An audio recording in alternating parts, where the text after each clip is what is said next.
Vote দিতে গেছে, আমার ভোট অন্যজনে দিয়ে দিছে। শুরু হয়ে গেছে একজনের ভোট আরেকজনে দেওয়ার। উপরে এই ভিডিওটি দেখুন। ভোট দিতে গেছে, আমার ভোট অন্যজনে দিয়ে দিছে।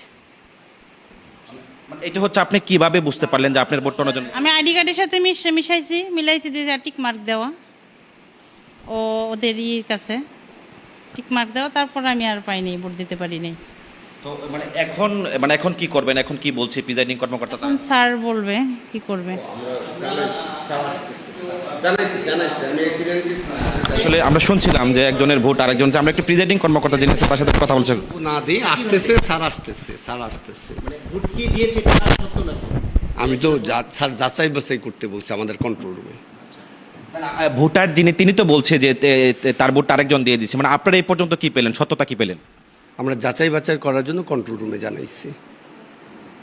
আমাকে যা সাজেস্ট করছে আমি তাই করছি।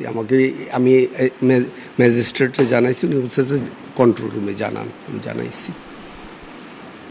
আচ্ছা, মানে এই ধরনের ঘটনা মানে আসলে কিভাবে ঘটলো, বা এই বিষয়ে একটু বলবেন যে মানে এটা কিভাবে ঘটলো? আচ্ছা, আমরা আসলে সহকারী প্রিসাইডিংদের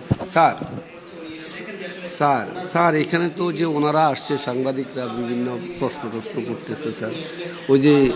ওই যে একটা ভোট 3 নম্বর কক্ষে একটা ভোট স্যার, একজনের ভোট আরেকজন দিয়ে ফেলছে স্যার।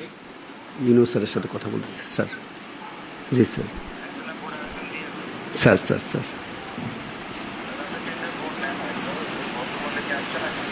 জি স্যার।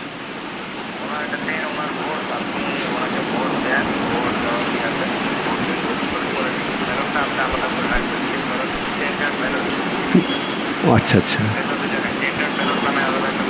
টেন্ডার ব্যালট না? হ্যাঁ, টেন্ডার ব্যালটের ভিতরে একটা খাম আছে আলাদা, সেই খামের ভিতরে একটা ঢুকবে। ওনাকে ভোট দিয়ে দেন, উনি ভোটার ওনার ব্যালটটা আপনি টেন্ডার ব্যালটে রাখবেন আর কি।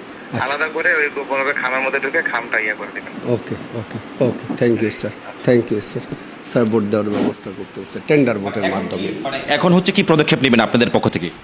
আয়োডিনিক ব্যবস্থা নেবে স্যার বলছে, আসতেছে স্যার আসতেছে। যার ভোটটা হয়ে গেল সে কি ভোট দিতে পারবে কিনা? জি কিভাবে? টেন্ডার ভোটের মাধ্যমে।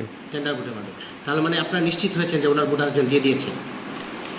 হ্যাঁ, এটা তো আমি জানাইছি কন্ট্রোল রুমে, এবং কন্ট্রোল রুমেরা যাচাই বাছাই করে জানানোর ফলেই পরে যদি সত্যতা পায় তাহলে টেন্ডার ভোটের মাধ্যমে ভোট দেবে আর কি। তারা কিভাবে করছে? আমি তো খালি ব্যালট দিচ্ছি আর করছি, মুখের বিয়ার চাইছি না। আমার দায়িত্বে কোনো গাফিলতি নাই, মানে ম্যাডামে বোরকা পরে আইছে, মুখ খুলে